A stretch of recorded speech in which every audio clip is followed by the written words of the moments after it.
السلام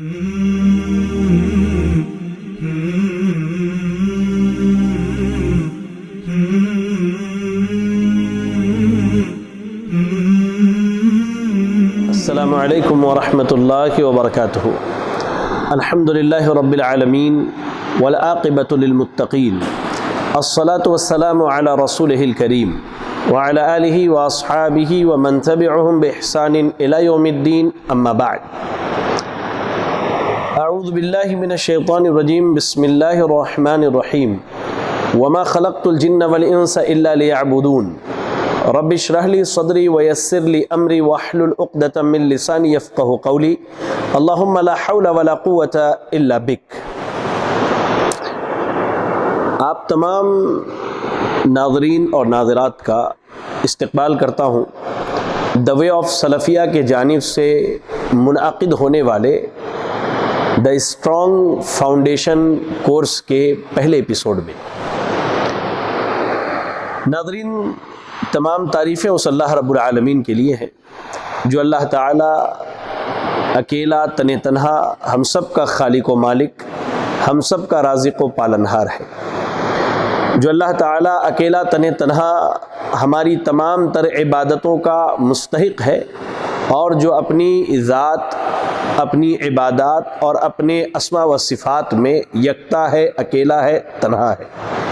درود و سلام اللہ رب العالمین کے بھیجے ہوئے تمام نبیوں اور رسولوں پر، جنہیں اللہ تعالیٰ نے دنیا والوں کی رشد و ہدایت کے لیے اس جہاں فانی کے اندر مبعوث فرمایا۔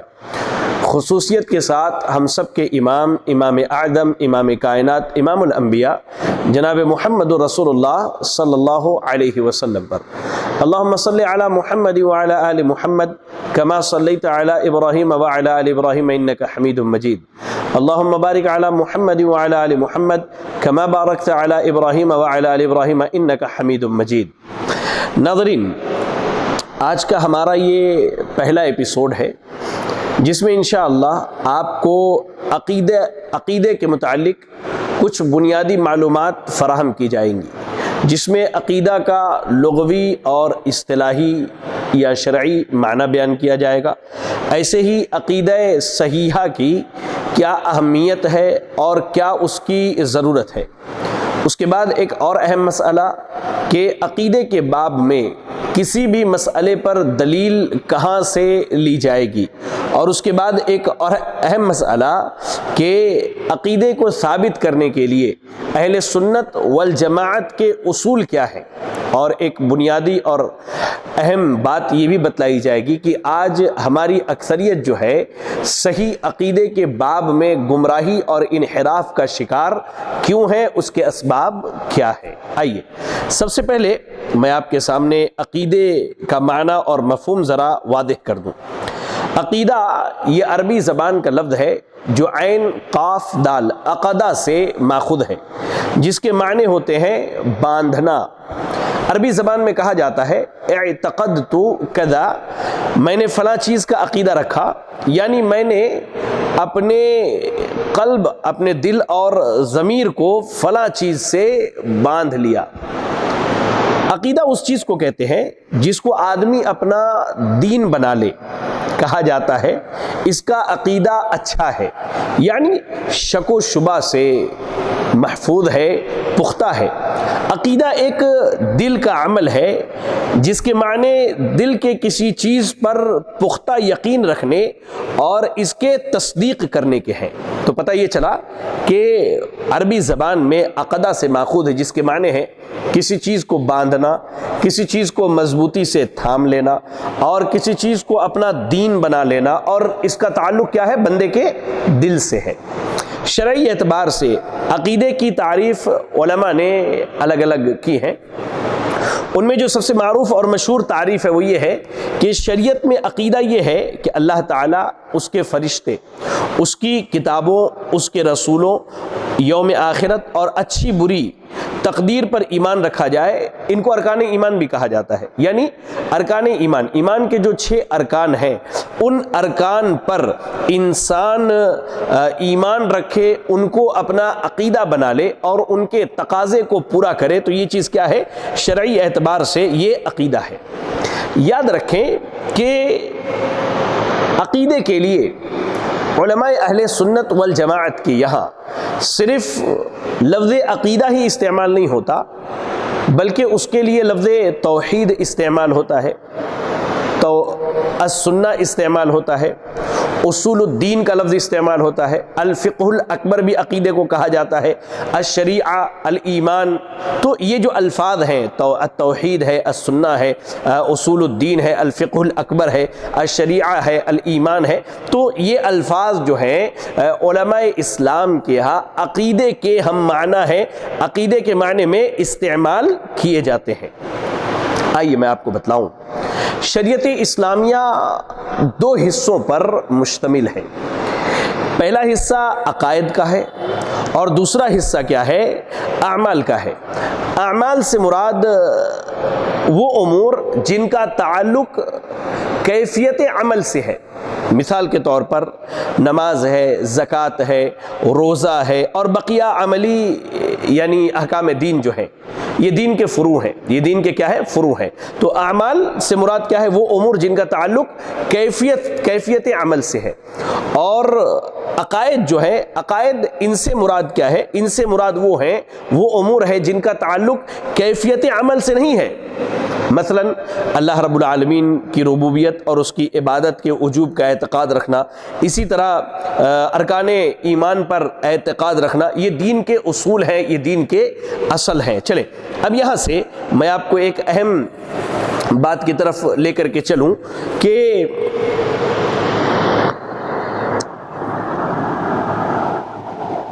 عقیدہ جو ہے اس کی بڑی اہمیت کتاب و سنت میں بیان کی گئی ہے، یا کہہ لیجئے جو صحیح عقیدہ ہے، صحیح عقائد جنہیں کہا جاتا ہے، ان کی کتاب و سنت کے اندر بڑی اہمیت بیان کی گئی ہے۔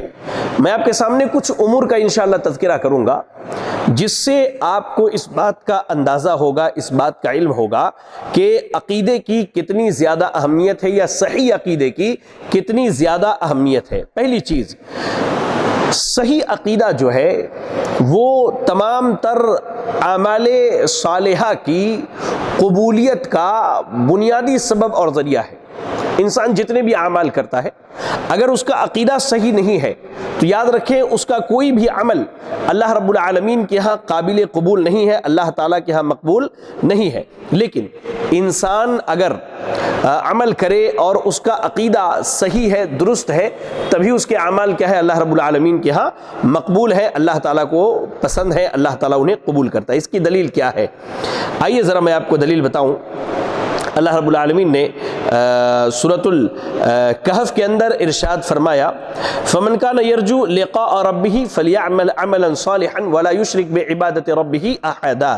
اللہ نے سورۃ الکہف کی آیت نمبر 110 میں کہا کہ تم میں سے جو آدمی اللہ سے، اپنے رب سے ملاقات کی امید رکھتا ہے، اسے چاہیے کہ وہ عمل صالح انجام دے اور اپنے رب کی عبادت میں کسی کو شریک نہ کرے۔ دیکھیں یہاں یہ بات آئی کہ رب سے ملاقات کی اگر وہ امید رکھتا ہے تو اعمال صالحہ انجام دے اور اللہ کی عبادت میں کسی کو شریک نہ کرے۔ شرک کرنا کیا ہے؟ یہ صحیح عقیدے کے خلاف ہے، جیسا کہ اللہ رب العالمین نے قرآن مجید سورۃ المائدہ کی آیت نمبر 5 میں فرمایا، وَمَن يَكْفُرْ بِالْإِيمَانِ فَقَدْ حَبِطَ عَمَلُهُ وَهُوَ فِي الْآخِرَةِ مِنَ الْخَاسِرِينَ۔ جس نے ایمان کا انکار کیا، ایمان سے مراد کیا ہے؟ یہاں صحیح عقیدہ ہے۔ جس نے صحیح عقیدے سے انحراف کیا تو اس کے تمام اعمال رائگاں اور برباد ہو جائیں گے اور وہ آخرت میں خسارہ اور نقصان اٹھانے والوں میں سے ہوگا۔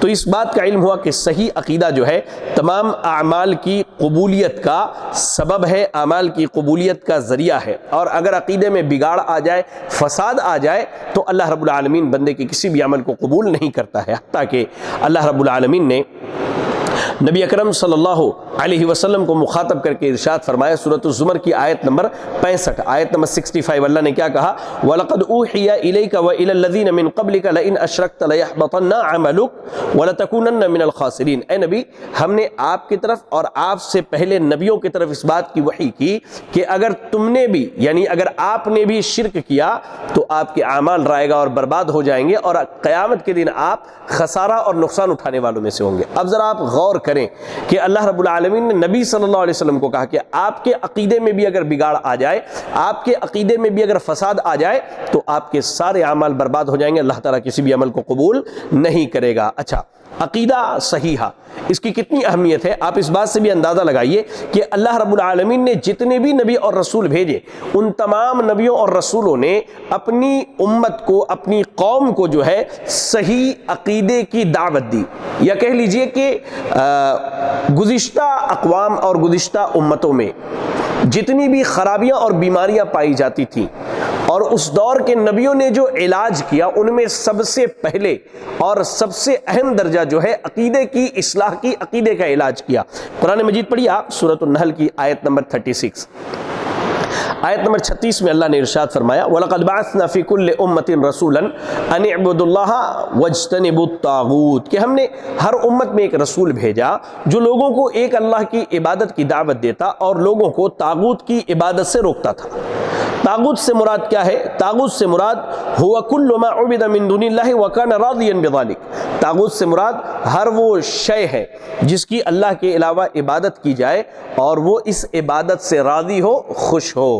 لہذا اللہ رب العالمین نے ایسے ہی سورۃ الانبیاء کی آیت نمبر 25 میں کہا وما ارسلنا من قبلک من رسول الا نوحی الیہ انہ لا الہ الا انا فاعبدون، اے نبی ہم نے آپ سے پہلے جتنے بھی نبی اور رسول بھیجے ان تمام نبیوں اور رسولوں کو اسی بات کی وحی کی کہ اللہ رب العالمین حقیقی معبود ہے، سچا معبود ہے، تم اسی کی عبادت کرو۔ چلیں، عقیدہ صحیحہ کی اہمیت اتنی زیادہ ہے کہ کہہ لیجئے کہ انسان کو دن بھر میں 3 وقت کھانے کی ضرورت پڑتی ہے اور انسان کو سانس لینے کے لیے ہر آن ہر لمحہ ہوا کی ضرورت پڑتی ہے، تو عقیدہ صحیحہ کی اہمیت انسان کے لیے کھانا، پانی اور ہوا ان تمام چیزوں سے زیادہ ضروری ہے۔ کیوں؟ اس لیے کہ عقیدہ صحیحہ ہی ان سوالوں کے جوابات فراہم کرتا ہے جو سوال فطری طور پر انسان کے اندر پیدا ہوتے، جیسے من این جئت، میں کہاں سے آیا، لماذا خلقت، مجھے کیوں پیدا کیا گیا، ایسے ہی الی این اذهب بعد الموت، موت کے بعد میں کہاں جاؤں گا اور میرا نتیجہ کیا ہوگا۔ یہ وہ سوالات ہیں جو انسان کی فطرت میں موجود ہیں، انسان اپنے آپ سے پوچھتا ہے۔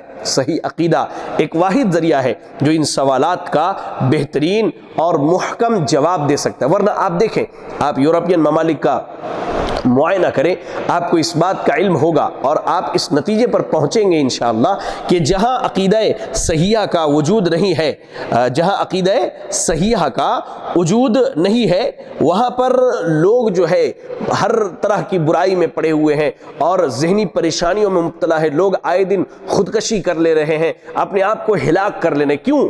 کیونکہ جو فطری سوالات ہیں ان کے جوابات انہیں نہ ملنے کی وجہ سے، اور عقیدہ صحیحہ ہی ایک واحد ذریعہ ہے جس کے ذریعہ انسان کیا ہے ان سوالات کے جوابات کو حاصل کر سکتا ہے کہ اس نے وہ کہاں سے آیا ہے۔ تو عقیدہ صحیحہ یہ بتلاتا ہے کہ اسے اللہ تعالیٰ نے پیدا کیا ہے، اسے کیوں پیدا کیا اللہ نے۔ عقیدہ صحیحہ یہ بتلاتا ہے کہ اللہ نے اسے فقط اپنی عبادت کے لیے پیدا کیا ہے، وہ مرنے کے بعد کہاں جائے گا۔ تو عقیدہ صحیحہ یہ بتلاتا ہے کہ مرنے کے بعد یا تو وہ جنت جائے گا یا جہنم جائے گا، اور اس کا نتیجہ کیا ہوگا۔ تو عقیدہ صحیحہ یہ بتلاتا ہے کہ اس کا نتیجہ یہ ہے کہ اگر وہ اچھے اعمال کرے تو وہ جنت نتیجے کے طور پر پائے گا، اور اگر وہ برے اعمال کرے تو نتیجے کے طور پر کیا ہے، وہ جہنم میں داخل ہوگا۔ ایسے ہی عقیدہ صحیحہ کی اہمیت کا اندازہ آپ اس سے بھی لگا سکتے ہیں کہ صحیح عقیدہ جو ہے یہ دنیا اور آخرت میں امن اور ہدایت کے حصول کا ایک بہترین ذریعہ ہے۔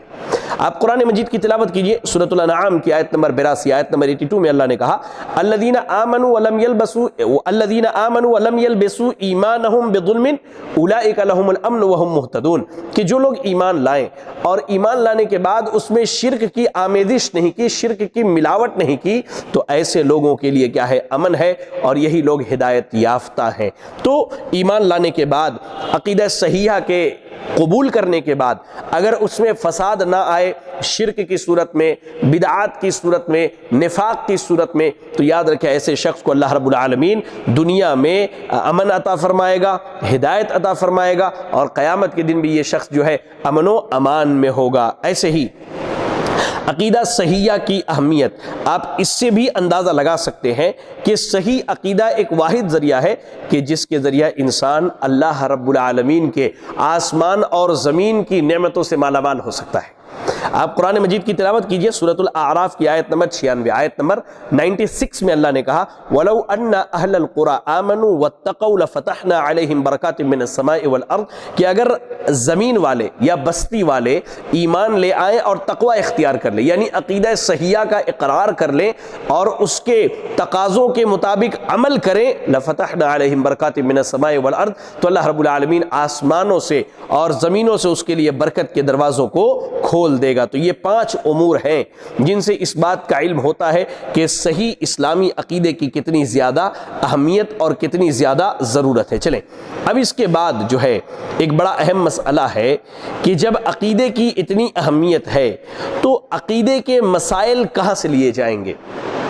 آج آپ دیکھیں ہمارے معاشرے اور سماج کے اندر لوگ جو بھی بات ان کے ذہن میں آئے یا کسی نے کچھ بھی کہہ دیا اسے اپنا عقیدہ بنا لیتے ہیں، اپنا منہج بنا لیتے ہیں۔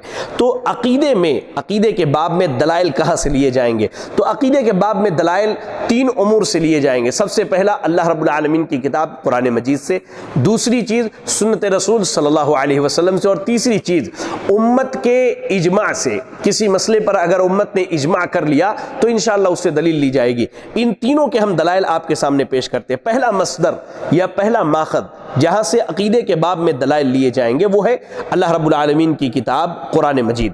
قرآن سے مراد کیا ہے؟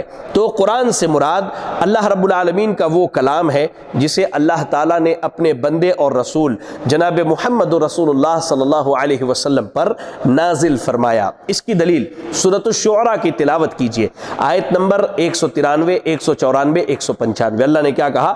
نزل بہ الروح الامین علی قلبک لتکون من المنذرین بلسان عربی مبین، کہ اس قرآن کو لے کر کے روح الامین نازل ہوئے، کہا علی قلبک، نبی کے دل پر، تاکہ وہ لوگوں کو ڈرانے والے بن جائیں، بلسان عربی مبین، واضح اور روشن عربی زبان میں۔ تو یہ ان آیات میں اللہ نے اس چیز کا ذکر کیا کہ قرآن مجید یہ اللہ رب العالمین کا کلام ہے جسے اللہ تعالیٰ نے نبی اکرم صلی اللہ علیہ وسلم پر نازل فرمایا۔ اب آئیے کہ دلیل قرآن سے لی جائے گی، اس کی کیا دلیل ہے؟ تو پہلی چیز اللہ رب العالمین نے ہمیں اس کے وحی کی اتباع کا حکم دیا ہے اور اس کے علاوہ غیروں کی اتباع سے منع کیا ہے۔ اور اللہ کی وحی کیا ہے؟ اللہ کی کتاب قرآن مجید اور نبی اکرم صلی اللہ علیہ وسلم کی سنتیں ہیں۔ سورۃ الاعراف پڑھیے آپ، آیت نمبر 3 میں اللہ نے کہا اتبعوا ما انزل الیکم من ربکم ولا تتبعوا من دونہ اولیاء قلیلا ما تذکرون، کہ تم اس چیز کی اتباع کرو جسے تمہارے رب نے تمہاری طرف نازل کیا ہے، ولا تتبعوا من دونہ اولیاء، اس کے علاوہ کسی اور دوست اور کسی اور قریبی کی اتباع کی ضرورت نہیں، تم بہت کم نصیحت حاصل کرتے ہو۔ تو یہ آیت کریمہ یہ بتلاتی ہے کہ اللہ رب العالمین نے وحی کی اتباع کرنے کا حکم دیا ہے، اور اللہ کی وحی کیا ہے؟ اللہ کی کتاب قرآن مجید۔ ایسے ہی قرآن مجید میں جتنی چیزیں ہیں وہ سب کے سب کیا ہے؟ سچ ہے، حق ہے، اس میں باطل کا ذرہ برابر بھی شائبہ نہیں ہے۔ آپ قرآن مجید پڑھیے، سورۃ البقرہ کی آیت نمبر 176 176 میں اللہ نے کہا ذالک بأن اللہ نزل الکتاب بالحق وإن الذین اختلفوا فی الکتاب لفی شقاق بعید، وہ اس لیے کہ اللہ نے جس کتاب کو نازل کیا ہے اسے حق کے ساتھ اللہ نے نازل کیا ہے۔ تو قرآن مجید کیا ہے؟ یہ حق ہے۔ اور اللہ رب العالمین نے سورہ آل عمران کی آیت نمبر 95 آیت نمبر 95 میں کہا قل صدق اللہ، کہو کہ اللہ نے سچ کہا۔ اور مزید اللہ نے کہا سورۃ النساء کی آیت نمبر 87 میں اللہ نے کہا ومن اصدق من اللہ حدیثا، اللہ سے زیادہ سچی بات کس کی ہو سکتی ہے؟ تو قرآن مجید یہ اللہ رب العالمین کی بات ہے، یہ اللہ کا کلام ہے، تو اس سے زیادہ سچی چیز کوئی نہیں۔ تو عقیدے کے باب میں سب سے سچی چیز قرآن مجید سے دلیل لی جائے گی۔ اچھا، ایسے ہی قرآن مجید سے دلیل لی جائے گی، اس کی بڑی دلیل یہ ہے کہ قرآن مجید ہر قسم کے تحریف سے، ہر قسم کی تبدیلی سے، ہر قسم کے تغیر سے محفوظ ہے۔ اللہ رب العالمین نے سورۃ الحجر کی آیت نمبر 9 میں ارشاد فرمایا انا نحن نزلنا الذکر وانا له لحافظون، ہم ہی نے اس ذکر کو، اس قرآن کو، اس کلام کو نازل کیا ہے اور ہم ہی اس کی حفاظت کرنے والے ہیں۔ اللہ اکبر۔ اللہ رب العالمین نے جو قرآن مجید نازل کی ہے، عقیدے کے باب میں اس سے دلیل لی جائے، اس کی ایک بڑی دلیل یہ ہے کہ آپس کے اختلافات کے درمیان، آپس کے اختلافات کے دوران اللہ رب العالمین نے تمام اہل ایمان کو اس بات کا حکم دیا ہے کہ اپنے تمام تر مسائل کو قرآن مجید پر پیش کرے، اپنے تمام تر مسائل کو قرآن مجید پر پیش کرے۔ اللہ اکبر۔ آپ پڑھیں، اللہ نے کہا سورۃ الشورى کی آیت نمبر 10 میں وَمَا اخْتَلَفْتُمْ فِيهِ مِنْ شَيْءٍ فَحُكْمُهُ إِلَى اللَّهِ، کہ تم جن چیزوں میں بھی اختلاف کرتے ہو ان تمام کے فیصلے کس کے پاس ہے؟ اللہ رب العالمین کے پاس ہے۔ ایسے ہی سورۃ النساء کی آیت نمبر 59، آیت نمبر 59 میں اللہ رب العالمین نے کہا فَإِن تَنَازَعْتُمْ فِي شَيْءٍ فَرُدُّوهُ إِلَى اللَّهِ وَالرَّسُولِ إِن كُنتُمْ تُؤْمِنُونَ بِاللَّهِ وَالْيَوْمِ الْآخِرِ ذَلِكَ خَيْرٌ وَأَحْسَنُ تَأْوِيلًا، کہ اگر تمہارا اختلاف ہو جائے تو مسئلے کو اللہ اور اس کے رسول کی طرف لوٹا دو، اگر تم اللہ اور آخرت کے دن پر ایمان رکھتے ہو یہی تمہارے حق میں بہتر ہے اور یہی سب سے بہترین بات ہے۔ تو ناظرین، یہ تقریباً 5-6 دلائل جو میں نے دیے وہ اس بات کی دلیل ہے کہ عقیدے کے باب میں اللہ کی کتاب قرآن مجید سے دلیل لی جائے گی۔ آئیے عقیدے کا دوسرا مصدر جو ہے وہ ہے سنت نبی صلی اللہ علیہ وسلم۔ سنت نبویہ صلی اللہ علیہ وسلم سے مراد کیا ہے؟ یعنی وہ تمام اقوال، افعال اور تقریرات جو صحیح سند سے نبی صلی اللہ علیہ وسلم سے ثابت ہو ان سے کیا ہے؟ دلیل لی جائے گی۔ اس کی دلیل کیا ہے؟ قرآن مجید پڑھیے، سورۃ الحشر کی آیت نمبر 7، آیت نمبر 7 میں اللہ نے کہا وَمَا آتَاكُمُ الرَّسُولُ فَخُذُوهُ وَمَا نَهَاكُمْ عَنْهُ فَانْتَهُوا، رسول اللہ صلی اللہ علیہ وسلم جو تمہیں کرنے کا حکم دے اسے تم کرو اور جس چیز سے روک دے اس سے رک جاؤ۔ اللہ اکبر۔ ایسے ہی سورۃ الانفال کی آیت نمبر 1 پڑھے، اللہ نے کہا وَأَطِيعُوا اللَّهَ وَرَسُولَهُ إِن كُنتُم مُؤْمِنِينَ، اللہ اور اس کے رسول کی فرما برداری کرو اگر تم ایمان والے ہو۔ تو ان دونوں آیات میں اللہ رب العالمین نے نبی اکرم صلی اللہ علیہ وسلم کی اتباع کا، آپ کی فرما برداری کا حکم دیا ہے، لہذا عقیدے کے باب میں جتنی بھی دلیلیں لی جائیں گی قرآن کے بعد نبی اکرم صلی اللہ علیہ وسلم کی سنت اور آپ کی احادیث سے لی جائے گی۔ آئیے میں آپ کو ایک حدیث سناؤں، سنن نبی داؤد، جامع ترمذی، سنن ابن ماجہ اور ایسے ہی صحیح ابن حبان کی روایت ہے۔ ابو رافع رضی اللہ تعالیٰ عنہ حدیث کے راوی کہتے ہیں اللہ کے نبی صلی اللہ علیہ وسلم نے کہا میں ایک ایسے شخص کو جانتا ہوں کہ جس کے پاس میرے معاملات میں سے کوئی معاملہ آئے گا، یا تو میں نے کسی بات کا حکم دیا ہوگا یا میں نے کسی چیز سے روکا ہوگا، تو وہ کہے گا ما ندری ما ھذا عندنا کتاب اللہ لیس ھذا فی، کہ ہم نہیں جانتے کہ یہ کیا ہے، ہمارے پاس اللہ کی کتاب ہے لیکن اس میں یہ چیز موجود نہیں۔ یعنی اللہ کے نبی صلی اللہ علیہ وسلم نے اس فتنے کی طرف آگاہی کی ہے کہ آخری زمانے میں جب لوگوں کے سامنے حدیث پیش کی جائے گی تو وہ حدیث کا انکار کرتے ہوئے کہیں گے کہ یہ چیز قرآن میں نہیں ہے تو ہمیں نہیں معلوم ہے۔ تو آپ نے یہ بتایا اور آپ کے کہنے کا اور بتانے کا مقصد یہ ہے کہ آپ صلی اللہ علیہ وسلم نے اس بات کی وضاحت کر دی کہ میری حدیثیں بھی تمہارے لیے دلیل ہیں، اور خاص کر کے عقیدے کے باب میں۔ اور ایسے ہی اس پر اجماع بھی ہے۔ امام شافعی رحمہ اللہ کہتے ہیں کہ میں صحابہ میں سے اور نہ ہی تابعین میں سے کسی کو نہیں جانتا، میں صحابہ اور تابعین میں سے کسی کو بھی نہیں جانتا کہ ان سے جب یہ کہا جائے کہ اللہ کے نبی صلی اللہ علیہ وسلم نے اس بات کے بارے میں کہا ہے اور کوئی ثابت شدہ سنت ہو تو اس کا وہ انکار کرتے ہو۔ یعنی صحابہ اکرام رضی اللہ عنہم، تابعین اعظام، تبع تابعین اور ان کے بعد کے ادوار کے ائمہ، سب عقیدے کے باب میں جب دلیل لینی ہوتی تو قرآن کے بعد سنت رسول صلی اللہ علیہ وسلم سے لیا کرتے تھے۔ چلیں عقیدے کے باب میں دلیل کی جس سے لی جائے گی، اس میں تیسرا مصدر جو ہے وہ ہے سلف صالحین کا اجماع۔ سلف صالحین کا اجماع، سلف صالحین سے مراد کیا ہے؟ گزرے ہوئے اچھے لوگوں کی جماعت۔ اور کتاب و سنت میں سلف صالحین کے لیے بہت سارے نام بیان کیے گئے، جیسے انہیں اہل السنت والجماعہ کہا جاتا ہے اس لیے کہ وہ اللہ کے نبی صلی اللہ علیہ وسلم کی سنت کو اور قرآن کو لازم پکڑتے ہیں اور اسی پر ان کا اجماع ہے، ان کا اجتماع ہے۔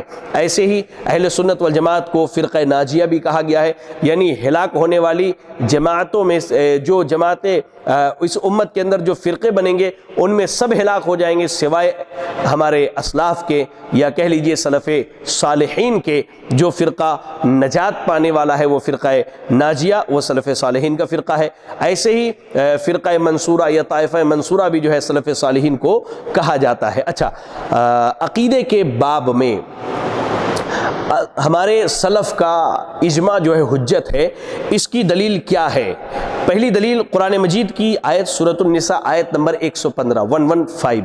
اللہ نے کیا کہا؟ وَمَن يُشَاقِقِ الرَّسُولَ مِن بَعْدِ مَا تَبَيَّنَ لَهُ الْهُدَى وَيَتَّبِعْ غَيْرَ سَبِيلِ الْمُؤْمِنِينَ نُوَلِّهِ مَا تَوَلَّى وَنُصْلِهِ جَهَنَّمَ وَسَاءَتْ مَصِيرًا، کہ ہدایت کے آ جانے کے بعد، ہدایت کے واضح ہو جانے کے بعد اگر کوئی رسول کی مخالفت کرے اور مومنین کے راستے کے علاوہ کسی راستے پر چلے، تو مومنین کے راستے سے مراد کیا ہے؟ اس سے مراد جو ہے یہ سلف کا اجماع ہے، یہ سلف کا اجماع ہے۔ اور سیدنا ارباد ابن ساریہ رضی اللہ تعالیٰ عنہ حدیث کے راوی ہیں۔ صحیح حدیث کے الفاظ، اللہ کے نبی صلی اللہ علیہ وسلم نے فرمایا کہ میرے بعد اختلافات ہوں گے اور ان اختلافات کے ایام میں تمہارے لیے ضروری ہے فعلیکم بسنتی و سنت الخلفاء الراشدین المہدیین عضوا علیہا بالنواجذ، میری سنت اور میرے خلفاء راشدین کی سنت کو مضبوطی سے پکڑ لینا اور کیا ہے، اسے اپنے دانتوں سے دبا لینا۔ اور سیدنا عمر رضی اللہ تعالیٰ عنہ کہتے کہ اللہ کے نبی صلی اللہ علیہ وسلم نے ارشاد فرمایا، جامع ترمذی کی روایت ہے، علامہ البانی نے اس کی سند کو صحیح قرار دیا ہے، ان اللہ لا یجمع امتی او قال امت محمد صلی اللہ علیہ وسلم علی ضلالۃ ید اللہ مع الجماعہ، کہ اللہ رب العالمین نبی اکرم صلی اللہ علیہ وسلم کی امت کو جو ہے گمراہی پر کبھی بھی جمع نہیں کرے گا۔ تو یاد رکھیں، عقیدے کے باب میں ہمارے لیے تین مصادر ہیں۔ پہلی چیز کیا ہے؟ قرآن مجید۔ دوسری چیز اللہ کے نبی صلی اللہ علیہ وسلم کی سنتیں جو صحیح سند سے ثابت ہوں، اور تیسری چیز کیا ہے؟ ہمارے اسلاف کا اجماع، جب وہ کسی مسئلے پر اجماع کر لیں تو ہمارے لیے کیا ہے؟ دلیل ہے۔ اللہ اکبر۔ چلیے اب اس کے بعد جو ہے ایک اہم مسئلہ ہے جو میں آپ کو بتلانا چاہتا ہوں، وہ یہ ہے کہ اہل سنت والجماعت کے کچھ اصول ہیں عقیدے کے مسائل کو ثابت کرنے میں، برخلاف اہل بدعت اور اہل ضلال جو گمراہ فرقے ہیں، جو بدعتی فرقے ہیں، ان کے برخلاف۔ آئیے ذرا اس موازنے کو ہم دیکھیں۔ سب سے پہلی چیز، اہل سنت والجماعت جو ہے کتاب و سنت کے تمام دلائل کا احترام کرتے ہیں، ان پر ایمان رکھتے ہیں اور ان کو تسلیم کرتے ہیں، برخلاف اہل بدعت کے۔ اہل بدعت کے ہاں کیا ہے؟ وہ بعض دلیلوں کو لیتے ہیں اور بعض کو چھوڑ دیتے ہیں اپنی جہالت اور نفسانی خواہشات کی اتباع کی وجہ سے، جبکہ حکم یہ دیا گیا ہے کہ تمام تر دلائل کو جو ہے ہم مانیں، انہیں قبول کریں، انہیں تسلیم کریں اور ان پر ایمان رکھیں۔ سورۃ الاحزاب کی آیت نمبر 36 پڑھی، اللہ نے کیا کہا؟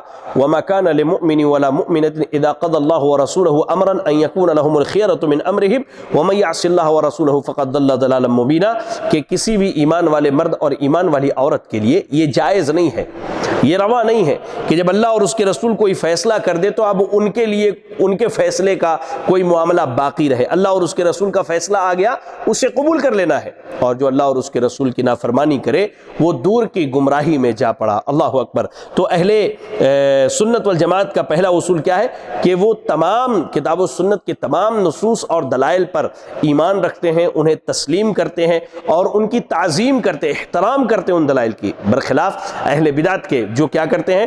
بعض دلیلوں پر ایمان رکھتے ہیں اور بعض کو چھوڑ دیتے ہیں، ترک کر دیتے ہیں، بعض کا انکار کر دیتے ہیں۔ کیوں؟ جہالت اور نفسانی خواہشات کی اتباع کی وجہ سے۔ اچھا، اہل سنت والجماعت کا دلائل اخذ کرنے کے باب میں ایک بڑا بہترین اصول ہے۔ بسا اوقات آپ دیکھتے ہوں گے کہ کچھ دلیلیں جو ہیں آپس میں مختلف ہی ہوتی ہیں، یعنی بعض دلیلوں کا آپس میں اختلاف ہو جاتا ہے، تو اس صورت میں اہل سنت والجماعت کیا کرتے ہیں؟ تمام دلائل کو جمع کرتے ہیں، جمع کرنے کے بعد ان کا دراسہ کرتے ہیں، پڑھتے ہیں، اور ان میں جو تطبیق کی صورت نکل آتی ہے دونوں دلائل کو سامنے رکھ کر کے تطبیق دیتے ہیں۔ لیکن اہل سنت، اہل بدعت اور جو گمراہ فرقے کے لوگ ہیں وہ کیا کرتے ہیں کہ کسی ایک دلیل کو پکڑ کر کے اپنا مسئلہ ثابت کر لیتے ہیں، اس کے برخلاف جو صحیح دلیل موجود ہوتی ہے اس کا انکار کر دیتے ہیں اور اس کو چھوڑ دیتے ہیں۔ اللہ اکبر۔ آپ اس چیز کو بہت سارے مسائل میں دیکھیں گے عقیدے کے باب میں۔ اللہ اکبر۔ چلیں، اہل سنت والجماعت جو ہیں عقیدے کے مسائل کو ثابت کرنے میں کتاب و سنت کو مضبوطی سے پکڑتے ہیں، اور ان کا یہ کہنا ہے کہ کتاب و سنت ہی یہ ہدایت کا منبع ہے اور یہ ہدایت کا نور اور اس کی روشنی ہے، برخلاف اہل بدعت کے اور گمراہ فرقوں کے۔ وہ لوگ اللہ رب العالمین کی وحی کے علاوہ بھی کچھ چیزوں پر اعتقاد رکھتے، جیسے آپ صوفیہ اکرام کو دیکھیں تو صوفیہ کے یہاں کیا ہے، وہ جو ہے اپنے مشائخ کے، اپنے مرشدوں کے، اپنے پیر کے قول کو جو ہے اپنے لیے شریعت سمجھتے ہیں۔ پیر نے جو کہہ دیا، پیر نے جو باتیں بیان کر دی، وہی ان کے لیے شریعت ہے، وہی ان کے لیے دلیل ہے، برخلاف کتاب و سنت کے۔ لیکن اہل سنت والجماعت کیا ہے، ایسا نہیں کرتے۔ اہل سنت والجماعت عقیدے کے مسائل کو ثابت کرنے میں کتاب و سنت کو مضبوطی سے تھامتے ہیں، مضبوطی سے پکڑ کر کے رکھتے ہیں۔ چلے، اہل سنت والجماعت عقیدے کے مسائل کو ثابت کرنے میں ایک اور اہم اصول کے پابند ہے۔ وہ کیا ہے؟ وہ اصول یہ ہے کہ قرآن اور سنت صحیحہ سے جتنے بھی دلائل ثابت ہیں، ان تمام نصوص اور دلائل کو ویسے ہی سمجھتے ہیں جیسے صحابہ اکرام رضی اللہ عنہم نے سمجھا ہے۔ اللہ اکبر! جیسے صحابہ اکرام رضی اللہ عنہم نے سمجھا ہے۔ اور یہ واقعی بڑی بہترین کہہ لیجئے یا بڑا بہترین اصول ہے کہ دلائل کو ویسے ہی سمجھتے ہیں جیسے صحابہ اکرام رضی اللہ عنہم نے سمجھا ہے۔ اپنی مرضی، اپنے منشا اور اپنے خواہشات سے نہیں سمجھتے۔ جیسے کہ آپ دیکھیں گمراہ فرقے جو ہیں، جو بدعتی فرقے، خاص کر کے آپ دیکھیں خوارج کا جہاں تک مسئلہ ہے، روافض کا جہاں تک مسئلہ ہے، تو یہ لوگ تو صحابہ اکرام رضی اللہ عنہم کو نعوذ باللہ بعض ایمان سے خارج کر دیتے ہیں، بعض گالیاں بھی دیتے ہیں، لیکن اہل سنت والجماعت کتاب و سنت کے دلائل کو ویسے ہی سمجھتے ہیں جیسے صحابہ نے سمجھا۔ اس کی بنیادی وجہ کیا ہے؟ کیونکہ صحابہ اکرام رضی اللہ عنہم نے نبی کا زمانہ پایا، ان کے سامنے اللہ کی وحی کا نزول ہو رہا تھا، انہوں نے ان ساری چیزوں کا مشاہدہ کیا، ان کو کوئی بھی چیز سمجھ میں نہیں آتی، جا کے ڈائریکٹ نبی اکرم صلی اللہ علیہ وسلم سے دریافت کرتے تھے، تو وہ ہم سے زیادہ کتاب و سنت کے سمجھنے والے تھے، ہم سے زیادہ کتاب و سنت کے جاننے والے تھے۔ اللہ اکبر! چلیں، اہل سنت والجماعت کے اصول میں ایک بڑا اصول یہ ہے عقائد کے مسائل کو ثابت کرنے میں کہ وہ جب کسی مسئلے کو تلاش کرتے ہیں اور نصوص کے سمجھنے میں دقت اور دشواری ہوتی ہے اور اس پر صحابہ کا بھی کوئی قول نہیں ملتا ہے، تو اس صورت میں وہ کیا کرتے ہیں؟ عربی زبان جو ہے اس کی طرف رجوع کرتے ہیں اور عربی زبان کے مطابق اس لفظ کا معنی اور مفہوم طے کرتے ہیں۔ اس لیے کہ قرآن مجید کو اللہ تعالیٰ نے عربوں کی زبان میں، قریش کی زبان میں کہہ لیجیے یا عربی زبان میں اللہ رب العالمین نے نازل فرمایا ہے، جیسا کہ اللہ رب العالمین نے سورہ یوسف میں کہا اِنَّا أَنزَلْنَاهُ قُرْآنًا عَرَبِيًّا لَعَلَّكُمْ تَعْقِلُونَ۔ سورہ یوسف کی آیت نمبر 2 میں اللہ نے کہا کہ ہم نے اس قرآن کو عربی زبان میں نازل کیا ہے تاکہ لوگ جو ہے سمجھ جائیں۔ اللہ اکبر! تو چلیں، یہ 5 اصول تھے جو میں نے آپ کو بتائے اہل سنت والجماعت کے عقائد کے مسائل کو ثابت کرنے میں۔ اب آئیے میں آپ کو ان اسباب کی طرف لے چلوں، جو اسباب جو ہیں صحیح عقیدے سے انحراف کے ہیں، یعنی انسان صحیح عقیدے سے کیوں منحرف ہو جاتا ہے، آج اکثریت جو ہے صحیح عقیدے سے کیوں ہٹی ہوئی ہے، آج اکثریت صحیح عقیدے سے کیوں دور ہے، اس کے بہت سارے اسباب ہیں، ان میں سے چند کو میں نے یہاں نوٹ کیا ہے جو میں آپ کو بتلانا چاہتا ہوں۔ پہلا جو سبب ہے وہ یہ ہے کہ صحیح عقیدے سے انسان کا غافل ہونا یا جاہل ہونا۔ آج ہماری اکثریت جو ہے وہ صحیح عقیدے سے غافل ہے۔ اللہ اکبر! اس لیے کہ نہ تو صحیح عقیدہ پڑھایا جاتا ہے، نہ صحیح عقیدہ سکھایا جاتا ہے، یہاں تک کہ جو ہماری آنے والی نسلیں ہوتی ہیں، ایک کے بعد دوسری نسل، وہ کیا ہے؟ صحیح عقیدے سے دور ہو جاتی ہے۔ اور اسی چیز کو سیدنا عمر رضی اللہ تعالیٰ عنہ نے بیان کیا کہ انما تنقض عر الاسلام عروة اذا نشا فی الاسلام من لا يعرف الجاہلیہ۔ اللہ اکبر! کہ اسلام جو ہے آہستہ آہستہ اس کی ایک ایک کڑی جو ہے ٹوٹتی جا رہی ہے، اور یہاں تک کہ اسلام میں بہت سارے لوگ ایسے بھی پیدا ہونے والے ہیں جن کو جاہلیت کے امور کے بارے میں علم نہیں ہے، یعنی وہ جاہلیت کے گمراہ کن عقائد کے بارے میں نہیں جانتے، اور ان عقائد کو بھی لوگ کیا ہے دین اسلام کا عقیدہ سمجھتے ہیں۔ دین اسلام کا عقیدہ سمجھتے. جیسے غیر اللہ کے نام پہ جانور ذبح کرنا, اگر لوگ پڑھتے پڑھاتے عقیدے کا علم حاصل کرتے تو انہیں معلوم ہوتا کہ یہ حرام ہے, یہ شرک فی العبادہ ہے, اللہ کی عبادت میں شرک ہے. لیکن لوگوں نے نہ پڑھا, نہ جانا, نہ سیکھا, تو زمانہ جاہلیت میں جیسے غیر اللہ کے نام پہ جانور ذبح کیے جاتے تھے, آج مسلمان ہونے کے باوجود بھی لوگ غیر اللہ کے نام پہ جانور ذبح کرتے ہیں. تو صحیح عقیدے سے جہالت اور اس کے تعلیم اور تعلم کا اہتمام نہ کرنا, یہ بڑا سبب ہے لوگوں کے صحیح عقیدے سے انحراف کا. چلیں اس کے بعد دوسری وجہ کیا ہے؟ گمراہ قسم کے جو دعات ہیں, جو داعی ہیں گمراہ قسم کے, جو سیدھی راہ سے بھٹکے ہوئے ہیں, ان کی باتوں کو سننا اور ان کی اتباع کرنا. اللہ اکبر. اللہ رب العالمین نے قرآن مجید سورۃ القصص کی آیت نمبر 41 میں کہا وَجَعَلْنَاهُمْ أَئِمَّةً يَدْعُونَ إِلَى النَّارِ وَيَوْمَ الْقِيَامَةِ لَا يُنصَرُونَ, کہ اللہ نے بعض ائمہ ایسے بھی بنائے ہیں, بعض دعات ایسے بھی ہیں, کہہ لیجئے بعض مولوی ایسے بھی ہیں جو لوگوں کو جہنم کی طرف بلاتے ہیں, جو جہنم کی طرف بلاتے ہیں. صحیح مسلم کی حدیث ہے, حذیفہ ابن یمان رضی اللہ تعالیٰ عنہ کہتے ہیں اللہ کے نبی صلی اللہ علیہ وسلم نے فرمایا کہ یکون دعات علی ابواب جہنم من اجابہم الیہا قذفوہ فیہا, کہ جہنم کے دروازے پر جو ہے کچھ بلانے والے دعات بھی ہوں گے جو ان کی باتوں کو سن لیں گے وہ انہیں جہنم میں ڈال دیں گے. تو صحابہ نے کہا اللہ کے رسول صلی اللہ علیہ وسلم ذرا بتائیے وہ کیسے ہوں گے؟ کہا کہ تمہارے ہی چمڑی سے بنے ہوئے لوگ ہوں گے اور تمہاری ہی طرح تمہارے ہی زبان میں وہ لوگ بات چیت کرنے والے ہوں گے. اور اللہ کے نبی صلی اللہ علیہ وسلم نے اپنی امت کو گمراہ مولویوں سے, گمراہ دعات سے آگاہ کرتے ہوئے ارشاد فرمایا, مسند امام احمد اور جامع ترمذی کی روایت ہے, صحیح سند سے آئی ہے, انما اخاف علی امتی الائمۃ المضلین, کہ میں اپنی امت پر گمراہ مولویوں سے سب سے زیادہ ڈرتا ہوں. آپ یاد رکھیں گمراہ قسم کے جو دعات ہیں وہ آپ کو ہر دور میں ملیں گے, ہر دور میں ملیں گے. ہمارے شہر حیدرآباد میں دیکھیں, اللہ اکبر اللہ اکبر, بندہ شرک کی بات کرتا ہے, بندہ غیر اللہ کو پکارنے کی بات کرتا ہے, اور سامنے بیٹھی ہوئی عوام جو ہے سبحان اللہ الحمدللہ, نعرہ تکبیر, نعرہ رسالت کے نعرے لگاتے ہیں. یہ گمراہ مولوی ہیں جو لوگوں کو توحید کا راستہ چھوڑ کر شرک کے راستے کی طرف بلاتے ہیں. اللہ اکبر. آپ کو میں بتاؤں پچھلے دور میں بھی گمراہ مولوی تھے, گمراہ قسم کے دعات تھے, اور آج کے بھی دور میں موجود ہیں. جیسے موسیٰ علیہ السلام کی قوم میں ایک گمراہ داعی تھا, کہہ لیجئے جس کا نام شریعت نے سامری بتایا ہے. اس نے کیا کیا؟ موسیٰ علیہ السلام جب اللہ سے ملاقات کے لیے کوہ طور پر گئے تو اس بندے نے, سامری نے کیا کیا, ان کے زیورات کو لے کر کے ایک بچڑے کی شکل بنائی اور اس سے ایک آواز نکلتی تھی, اور قوم موسیٰ علیہ السلام کی قوم جو ہے بچڑے کے ارد گرد ناچتے جھومتے اس کی عبادت کرتے تھے. تو سامری وہ اس دور کا تھا. اللہ کے نبی صلی اللہ علیہ وسلم کے دور سے پہلے عمرو بن عامر الخزاعی, یہ شخص جو ہے بڑا گمراہ کن شخص تھا. سیدہ عائشہ صدیقہ رضی اللہ تعالیٰ نے ارشاد فرماتی ہے, صحیح بخاری صحیح مسلم کی روایت ہے, اللہ کے نبی صلی اللہ علیہ وسلم نے کہا کہ میں نے جہنم میں عمر کو دیکھا جو اپنی اتڑیوں کو جو ہے گھستا رہا ہے زمین میں. وجہ کیا بتائی؟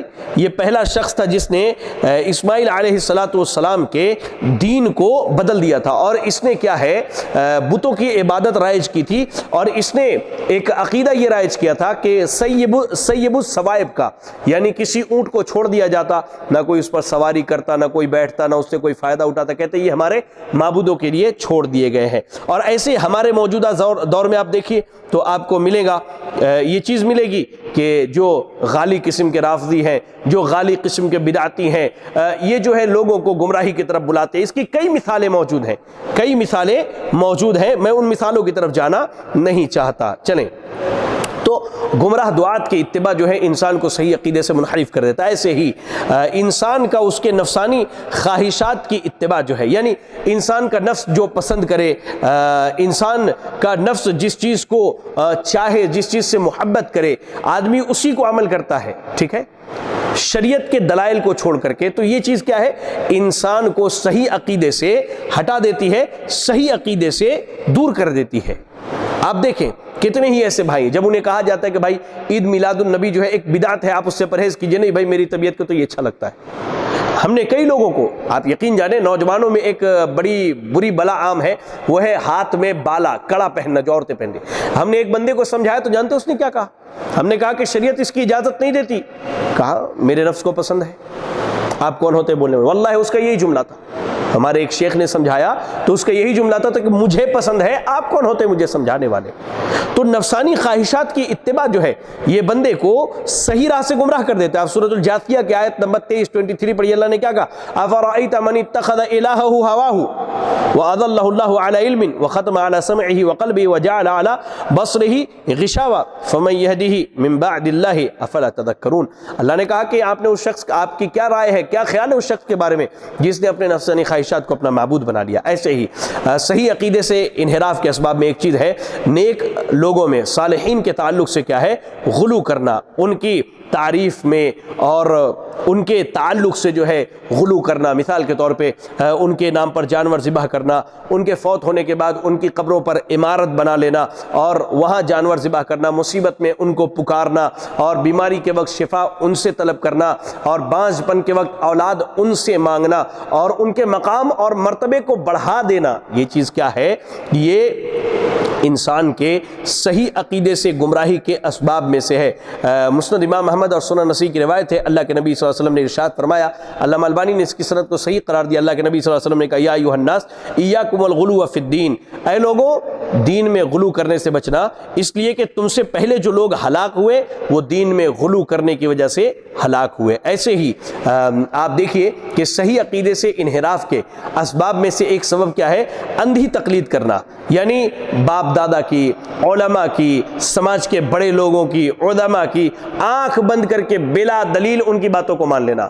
اور یہ ہوتا بھی ہے جب لوگوں کو یہ بتلایا جاتا ہے کہ آپ کے جو عقائد ہیں، آپ کے جو معاملات ہیں یہ کتاب و سنت کے خلاف، وہ کہتے ہیں جیسا کہ اللہ رب العالمین نے قرآن مجید سورہ زخرف کی آیت نمبر 22 میں اللہ نے بیان کیا، بل قالوا انا وجدنا آباءنا علی امتی وانا علی آثارہم مہتدون، ہم نے اپنے باپ دادا کو ایسے ہی کرتا پایا ہے لہذا ہم ان کی راہ پر چل رہے ہیں اور ہم اسی میں کامیاب ہیں. اور آج کے دور میں دیکھیے اندھی تقلید کرنے والوں کو تو آپ کو غالی قسم کے صوفیہ ملیں گے. صوفیہ کی جو جماعت ہے، صوفیہ اکرام کی، وہ بس ان کے یہاں دین ناچ گانا اور نہ جانے کون کون سے خرافات ہیں. آپ کو رافضیوں کی جماعت ملے گی، اللہ اکبر، رافضیوں کی جماعت ملے گی. ایسے ہی انسان کے صحیح عقیدے سے انحراف کے اسباب میں ایک سبب کیا ہے کہ گمراہی کے راستوں کی اتباع کرنا. جو صراط مستقیم ہے، جو سیدھا راستہ ہے، اسے چھوڑ کر کے گمراہی کے راستوں پر چلنا. جبکہ اللہ نے سورۃ الانعام کی آیت نمبر 153 میں کہا وَأَنَّ هَذَا صِرَاطِ مُسْتَقِيمًا فَاتَّبِعُوهُ وَلَا تَتَّبِعُوا السُّبُلَ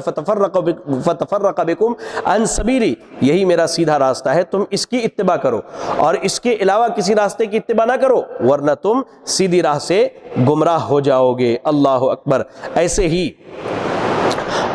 گمراہی کے اور اسباب میں سے اور سیدھی راہ سے بھٹکنے کے اور صحیح عقیدے سے انحراف کے اسباب میں ایک سبب کیا ہے؟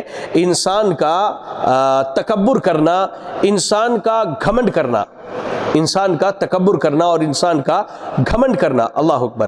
جب کسی کا کوئی دوست جو ہے اسے صحیح چیز کی دعوت دیتا ہے یا صحیح عقیدے کی جب اس کو دعوت دی جاتی ہے تو یہ کہہ کر کے رد کر دیتا ہے کہ بھائی اس کی کیا اوقات ہے، اس کی کیا حیثیت ہے جو ہمیں اس چیز کی دعوت دے رہا ہے. اللہ کے نبی صلی اللہ علیہ وسلم ارشاد فرماتے، صحیح مسلم کی روایت ہے کہ الکبر بطر الحق وغمط الناس، کہ تکبر یہ ہے کہ حق کو جھٹلایا جائے اور لوگوں کو حقیر جانا جائے.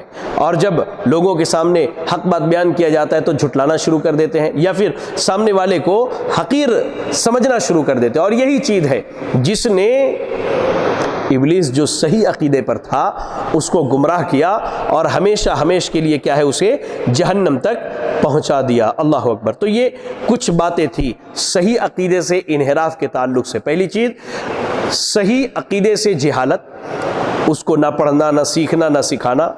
دوسری چیز گمراہ دعات اور مولویوں کے پیچھے جانا. تیسری چیز نفسانی خواہشات کی اتباع کرنا. چوتھی چیز جو ہے وہ نیک اور صالح لوگوں کے تعلق سے غلو کرنا. اور پانچویں چیز جو ہے اندھی تقلید، باپ دادا، رؤسا کبرا اور سادات کی جو ہے اندھی تقلید کرنا. 5ویں چیز جو ہے گمراہی کے راستوں پر چلنا، صراط مستقیم کو اختیار نہ کرنا، اور 7ویں چیز جو ہے انسان کا تکبر کرنا، گھمنڈ کرنا، یہ اسے کیا ہے سیدھی راہ سے ہٹا دیتا ہے۔ اگر انسان صحیح عقیدہ پڑھائے، سیکھے، سکھائے، جیسا کہ ویو سلفیہ کے جانب سے یہ کورس منعقد کیا گیا تھا کہ آپ کو صحیح عقیدہ سکھایا جائے، پڑھایا جائے، یہ ذریعہ ہدایت پر آنے کا، اور کتاب و سنت کی جو دعوت دینے والے ہیں ان علماء کی اتباع کی جائے تو یہ ذریعہ ہے صحیح عقیدے پر آنے کا، نفسانی خواہشات کو چھوڑ کر قرآن و حدیث کی اتباع کی جائے، یہ ذریعہ ہے صحیح عقیدے پر آنے کا، صالحین کے بارے میں غلو نہ کیا جائے، ان کا جو مقام ہے، جو مرتبہ ہے وہی دیا جائے، یہ ذریعہ ہے صحیح عقیدے پر آنے کا، باپ دادا کی اندھی تقلید نہ کی جائے بلکہ کتاب و سنت کے دلائل تلاشے جائیں، یہ ذریعہ ہے صحیح عقیدے پر آنے کا، ہدایت کے راستے کی اتباع کی جائے، قرآن و سنت کے راستے کی اتباع کی جائے، یہ ذریعہ ہے صحیح عقیدے پر آنے کا۔ ایسے ہی تکبر سے بچا جائے، گھمنڈ سے بچا جائے، تواضع اور انکساری اختیار کیا جائے، یہ ذریعہ ہے صحیح عقیدے پر آنے کا۔ تو الحمدللہ آج کے اس پہلے ایپیسوڈ میں آپ کے سامنے عقیدے کے موضوع پر بہت ساری باتیں بیان کی گئی۔ اللہ سے دعا کریں کہ اللہ رب العالمین کہی گئی باتوں پر سب سے پہلے کہنے والے کو، اس کے بعد آپ تمام ناظرین اور ناظرات کو، سننے والے اور دیکھنے والوں کو عمل کرنے کی توفیق عطا فرمائے۔ آمین وآخر دعوانا ان الحمدللہ رب العالمین۔ جزاکم اللہ خیرا۔ السلام علیکم ورحمۃ اللہ وبرکاتہ۔